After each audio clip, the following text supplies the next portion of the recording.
What's going on in Tampa, Florida? After 2020, Tampa, Florida became one of the fastest growing cities in the United States, and the whole metropolitan area got flooded by people from states like New York who believed the governor's rhetoric that in Florida they weren't going to have to wear a mask and they didn't need to worry about COVID at all. This brought an influx of people to Tampa, which pretty much destroyed this metropolitan area. It brought people here who raised the prices unnecessarily. And well, today a lot of those people are gone or they're moving back to their home states. I'm really not sure why you would try to attract a bunch of New Yorkers to your state, but that's exactly what the state of Florida did, and the consequences are still being felt. Tampa is no longer among the areas in the country where people are moving to the most. It's over. People are no longer moving to Florida, and in particularly, definitely not the Tampa area. There's a few areas in the state like Ocala and Jacksonville that are growing, but that's for a different reason. In fact, exactly who and why people are moving to Florida has been a source of misinformation. And on today's video, I'm going to shed some light on who actually moved to Florida and why. Many of those top 10 lists of the best places were nothing more than paid promotion by developers trying to attract people to the areas where they were building homes. Then you have these YouTubers that follow the economical trends to try to appear savvy, and a lot of them moved to Florida. Today, some of those people are moving back and others don't have the clout they once had when moving to Florida was a thing. They were just clout chasing YouTubers, somewhat arrogant in their ability to get up and move to another state and think that what they were doing was trend-setting, popular, and going to lead them to wealth. But the reality is that among the top 20 largest metropolitan areas in the United States, Tampa is the poorest. The number one most wealthy metropolitan areas have incomes 2 times higher than Tampa.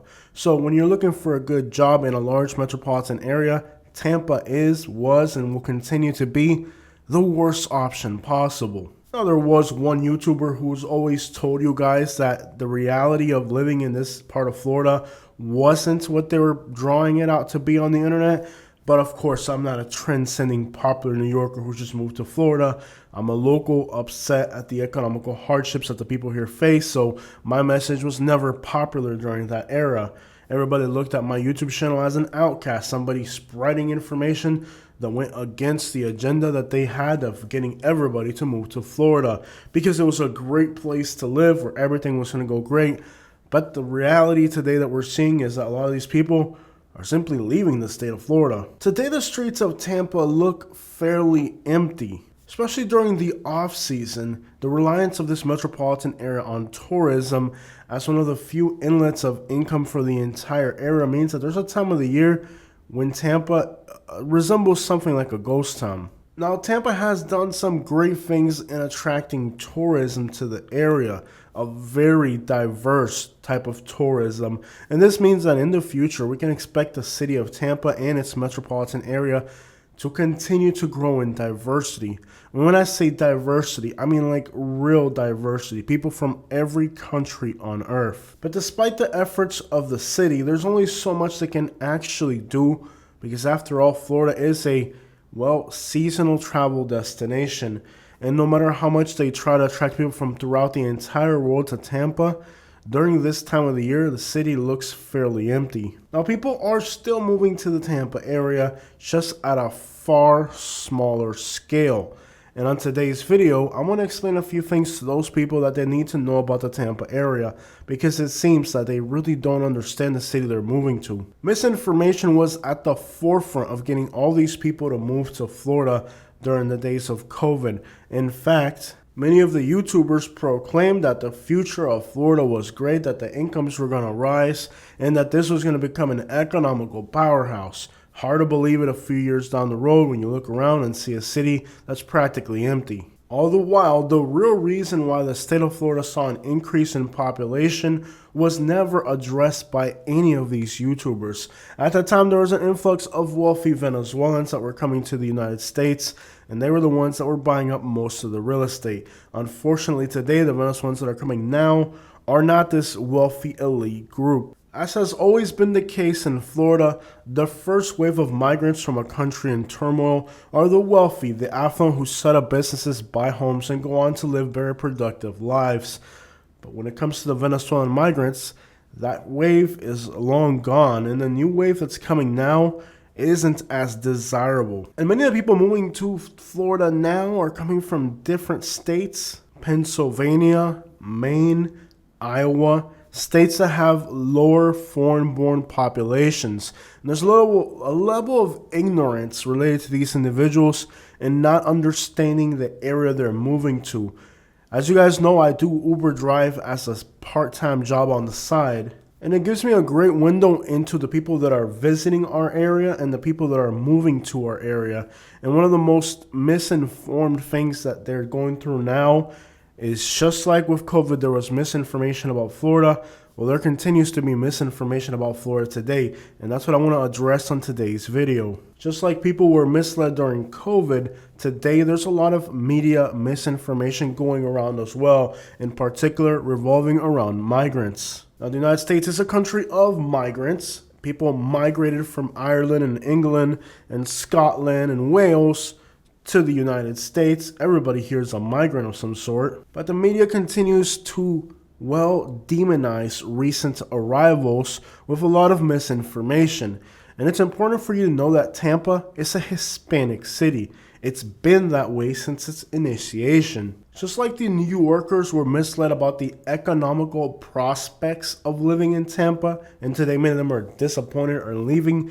Well, many people that are moving to Tampa now, while smaller in number, are going to be very disappointed when they realize that Tampa isn't the type of city they see in the Midwest or in the Northeast.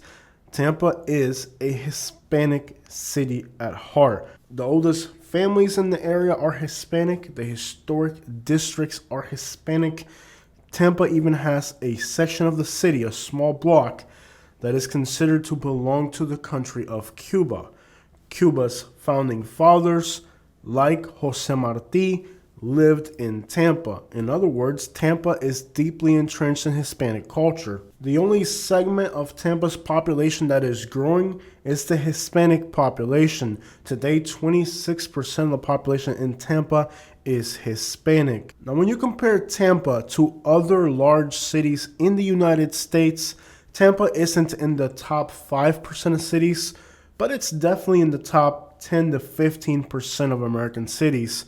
It is definitely leaning towards some of the better areas you can live. Despite the harsh economical prospect of living here, the city and surrounding communities have good analytics for crime and safety, with one exception, and that being drug overdoses, not so much in the city of Tampa, but in the surrounding communities. Now, Tampa's drug overdose death rate is about average for the state, that being Hillsborough County.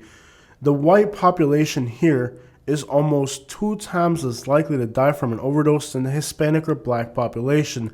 Now, the narrative of social media today is that it's these migrant communities and black communities that are plagued with crime. Well, the analytics don't line up with that notion, at least not in the city of Tampa in the year 2024. So you have the media narrative that these migrant communities are crime-infested crap holes. Let's take a look at some information, not just from Tampa, but cities throughout the whole country, to really understand the truth behind this concept. In the case of Tampa, like I said, the white population is overdosing at a rate nearly 2 times higher than blacks and Hispanics.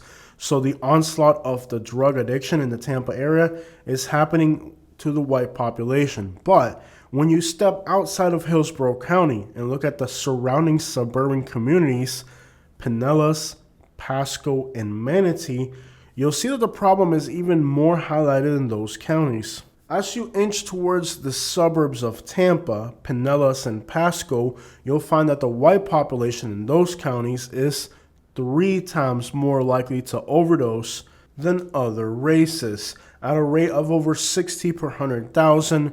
In general, in the Tampa area, for all counties, the Hispanic and black population are somewhere between 20 to 24 per 100,000. The narrative is also being pushed that Hispanics are hurting women, that Hispanics are predators going out there and assaulting women. So I looked at analytics for many different categories: car theft, assaults of that nature, overdoses. And it turns out that in the United States right now, cities of predominantly Hispanic majority are among the safest in the entire country.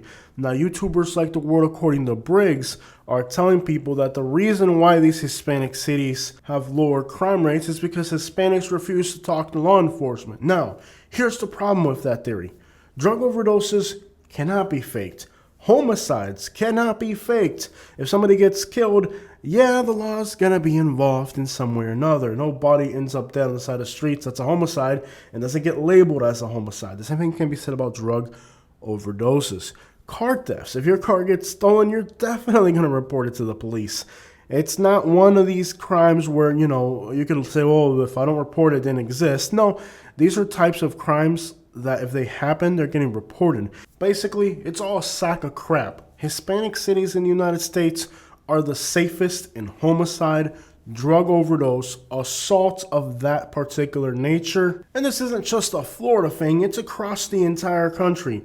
The safest cities in California, like Chula Vista, Fremont, have large Hispanic populations. Santa Clarita. In Arizona, the suburbs of Phoenix, a Hispanic metropolitan area. San Diego, California.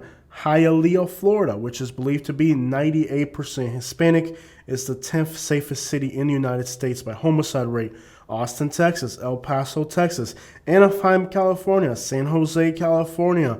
Frisco, Texas, Henderson, Nevada, New York City, Allen, Texas, Riverside, California. When you look at the list of all the safest cities in the United States by homicide rate, the vast majority of these cities are predominantly Hispanic population. So this notion that Hispanic cities are crime-ridden, these migrants are destroying America, it can't be proven analytically because the cities like Hialeah, El Paso, Laredo, the cities that have the largest Hispanic population also happen to be the safest cities in America.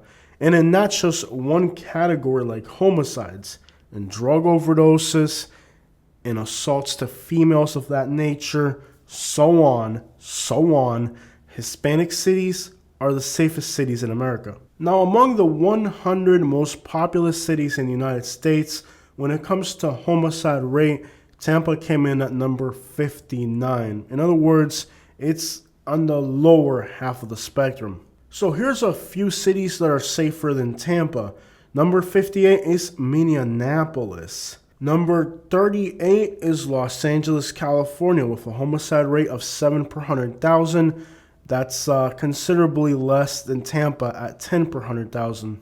Number 35, we have San Francisco with a homicide rate of 6 per 100,000. Number 20 is New York City with a rate of 3 per 100,000. Number 15 is San Jose, California with a rate of 3 per 100,000. Number 12 is El Paso, Texas with a rate of 2.7 per 100,000.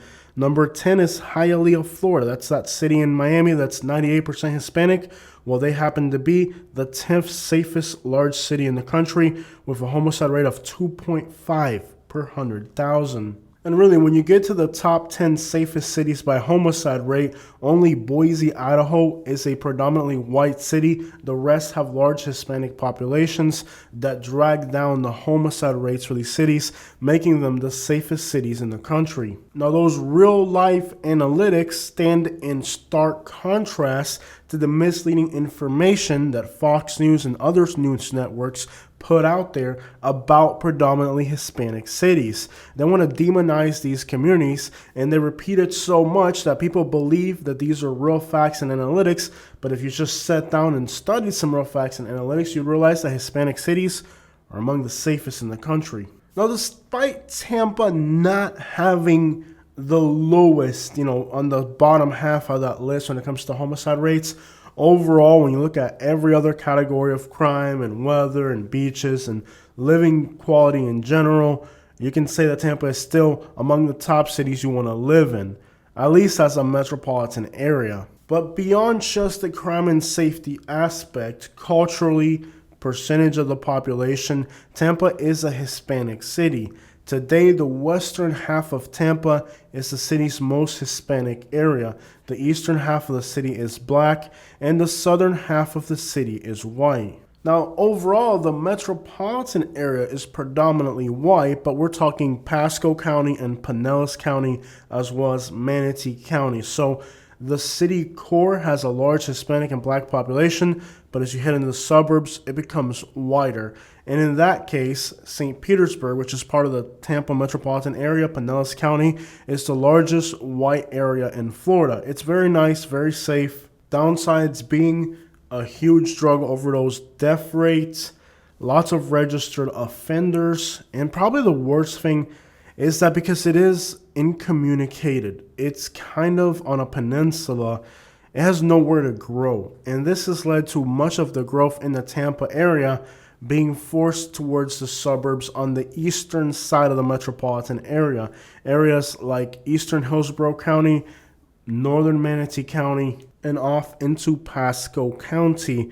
Because Tampa is surrounded by water, it has nowhere to grow. And that's a very interesting problem to have in a state like Florida, a state that the population is mostly transplants. In fact, nowhere else on the east coast of the United States do you have more transplants than South and Central Florida. On the West Coast, it's more common, but in the East Coast, really, Florida, South and Central Florida, is where you have the most transplants, people from other parts of the country. That means that the native population here is very small. Everybody here is from somewhere else, maybe another part of the world or another part of the country. Nobody here is native to Florida, but it's a concept that many of the new people that are moving to Florida from states like Maine, Iowa, and other parts of the Midwest don't understand, is that they think that they're more entitled to be here than other people because they're Americans, and they don't realize that even the natives have more contempt for Northerners than they do for migrants. They're really misinformed on where they belong on that ladder of superiority. The same thing can be said about many of the Europeans, in particular Russians and Ukrainians, that are coming now to the southern part of the metropolitan area, that somehow feel like they're more entitled to be here than other people. And what they don't realize is that they're borderline a national security threat to America. A stark contrast from like the Mexicans that used to be here in the United States before Donald Trump. They were humble and they knew their place. These new immigrants and people that are transplants think that they own this place. A few weeks ago, I had my dad from Naples come to visit us. We were on the beach, and a couple from Russia told us to move our stuff because we were blocking their view on the beach. So these are very entitled, very arrogant people. And the people that are moving to this metropolitan area now, for some reason, they just feel like they're superior to other people and they can talk people down and make people move their stuff. These are very arrogant people. And in the past, immigrant groups were nothing like that. They were humble. They knew their place. They knew this wasn't their country. And they tried the best they could to respect the laws and norms to the best of their abilities because, again, they weren't from here. But the people that are moving here now understand neither the culture, neither their position as a transplant in this metropolitan area. Now we're now passing into the eastern side of Tampa. You can see some apartments starting to pop up. And the problem with Tampa is, well, there's nowhere for this area to grow. So a lot of the diversity is growing into the eastern side of Tampa. But there's really a problem with this area of Tampa. It's kind of incommunicated. The zoning here isn't too good. You have Interstate 75, which we just got into, that splits this area in half, and Interstate 4 does the same north to south. Basically, it's divided into giant quarters, and the highways like 301 that split this area do the same exact thing. Basically, these suburbs have really bad zoning. They're not really communities.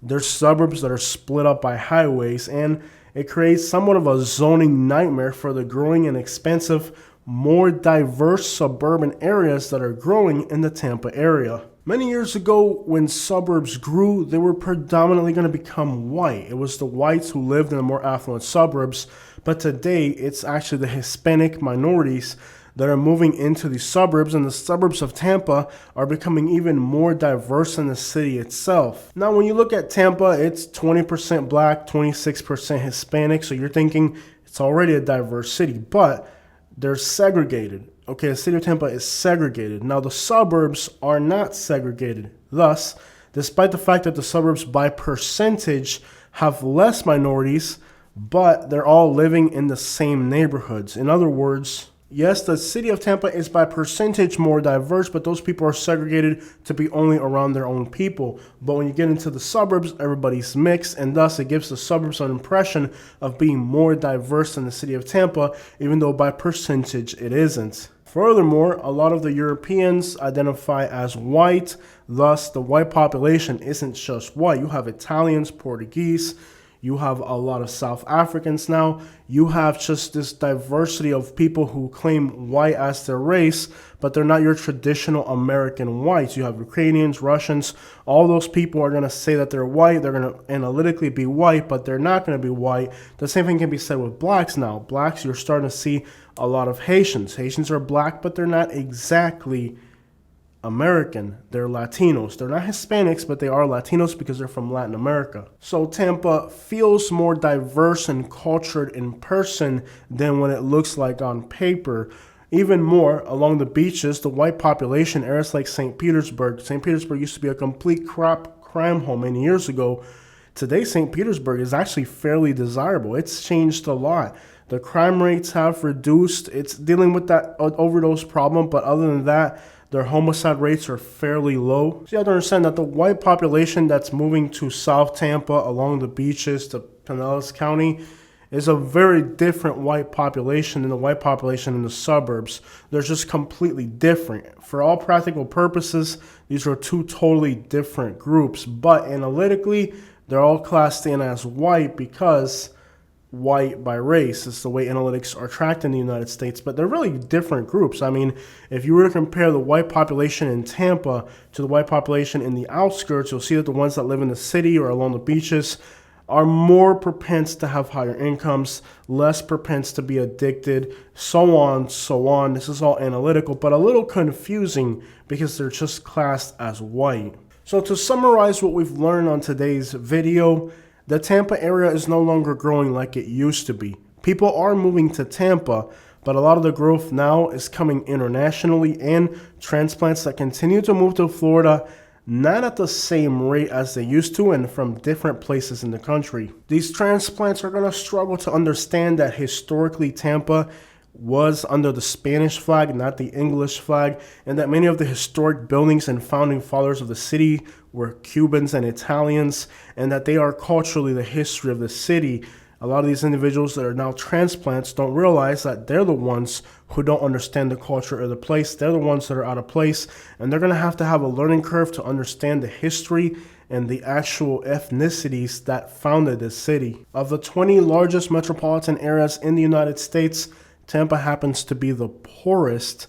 Despite that, for a while, many people were moving here thinking that there was economical opportunity in the coming years. The realization that this is a poor economic area with very little opportunity means that many of the transplants are returning back to Connecticut, New York, New Jersey. They're not finding the economical opportunities here they thought they were going to find. They believe that there would be an economical curve and that things here would improve, but among the largest metropolitan areas in the country, Tampa continues to be the poorest. Despite the narrative that the media preaches today that cities like Tampa that have large migrant groups are crime-ridden, the reality is that analytically the safest cities in the United States right now are predominantly Hispanic cities. And while Tampa isn't by majority a Hispanic city, the Hispanics here lower the crime rates, lower the murder rates, lower the overdose rates, and bring Tampa to somewhat of a middle ground city crime analytics.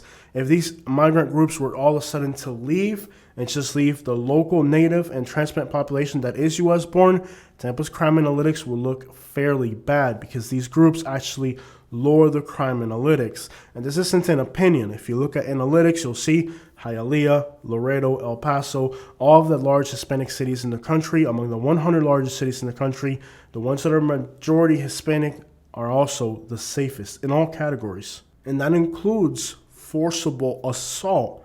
A misinformation that people continue to spread is that Hispanics are actually involved in these types of activities of pretty much being predators. But if you look again at the real analytics of who is actually a registered predator in Florida, you'll see that they are overwhelmingly white people, and the most dangerous areas to live in Tampa when it comes to being close to predators are areas like Pinellas Park, happens to be the whitest part of the metropolitan area. Again, there's a lot of misinformation to demonize the Hispanic communities in this metropolitan area, but when you look at real facts and analytics, it just doesn't check out. Those who can get past the misinformation will find a metropolitan area with some of the most beautiful beaches in the country, warm weather year-round, diverse cuisine from Latin America, vibrant nightlife. One evening, you could be on the quiet Anna Maria Island at the mouth of Tampa Bay looking at hammerhead sharks. The next, you can be in downtown St. Petersburg, the largest downtown in Florida. Events in downtown Tampa like football games and concerts. To drive along the coast of Tampa and see all of the coastal areas could take you up to 4 hours.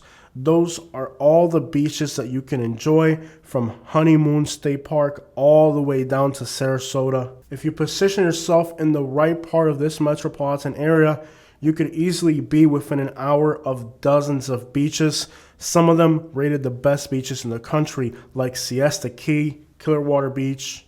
However, the area still has a lot of challenges it needs to face to be better. In particular, infrastructure and traffic in the city is a nightmare, particularly on the eastern side of the city. The infrastructure and the zoning doesn't line up. Bad planning, the fast growth on the eastern side of Tampa with very little planning has led to an infrastructure nightmare on the eastern half of the metropolitan area. Further into the western side of the metropolitan area, this is an area that is incommunicated. It's gridlocked by a city grid pattern, and traffic here is expected not to move. This area really is limited when it comes to infrastructure, and despite the fact that a lot of infrastructure projects are taking place, it can never keep up with the uncontrolled and unplanned growth that this area is having.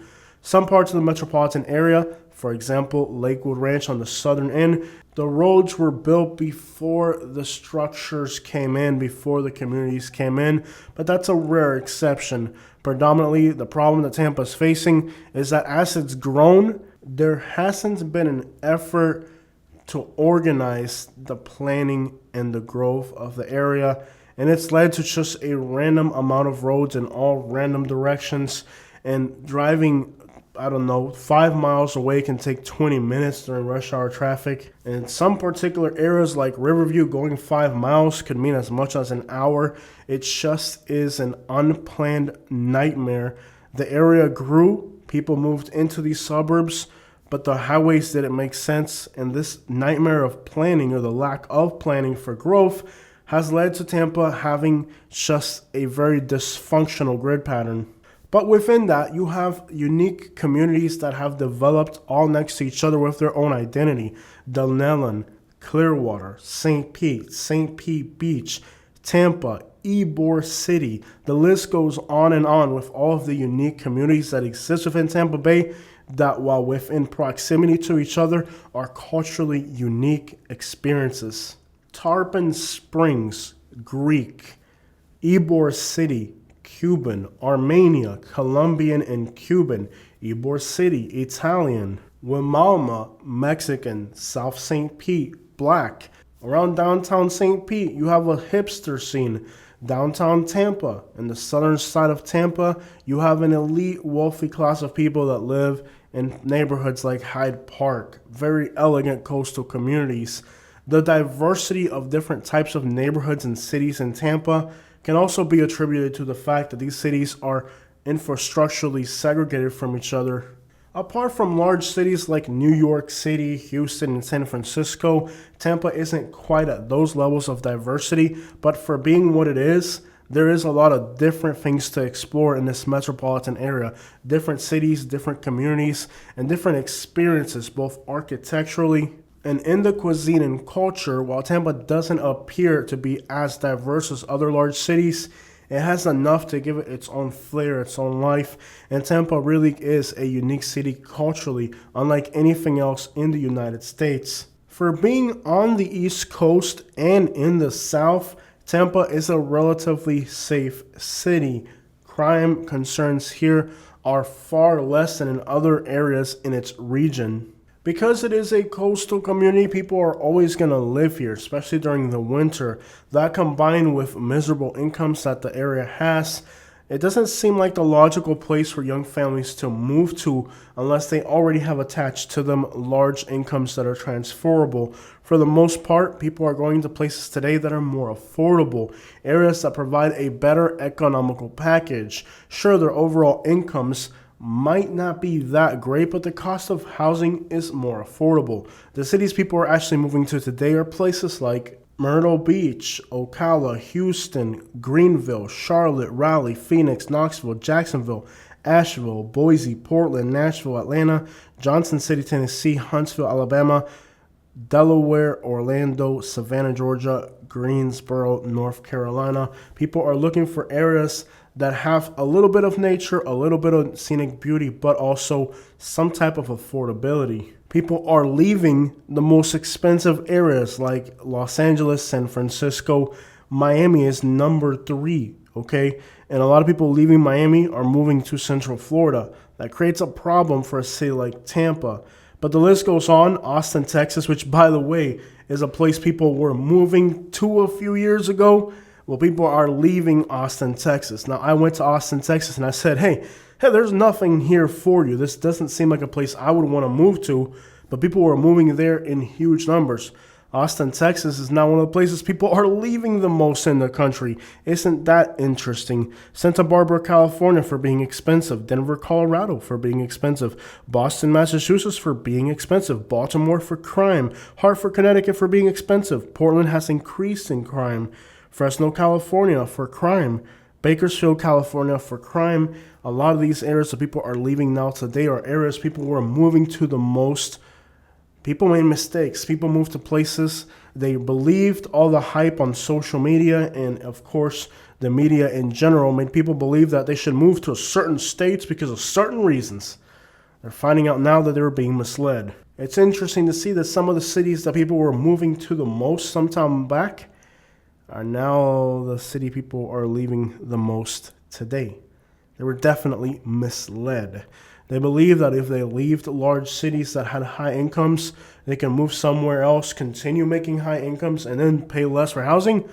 Well, they found out that that wasn't exactly true. They moved to places that were more dangerous, had less incomes, and fairly people are just getting tired of having politics shoved down their throats as well. In the places they're moving to, they're realizing that people are not genuine, they're somewhat of extremists, and they want to go back to where they came from with reason. A lot of people did find the balance they were looking for by moving to this part of the country, and those people are going to stay here and continue to enjoy this area. That is the Tampa area and what it's doing right now currently. I think we're going to continue to see a lot of people, mostly Latinos, move to the Tampa area. I don't think people from other states are going to continue to flock to this area at the same degree. And that's why when people were rushing to get in here, I was warning you guys and telling you guys, red flags, red flags. Now, what can be done is tourism. And Tampa's doing a good job of ensuring that tourists come to the area. They really depend on this. Education is an area where a lot of people here in Manatee County in particular is attracting a lot of people. It's no longer Californians and New Yorkers that are coming here.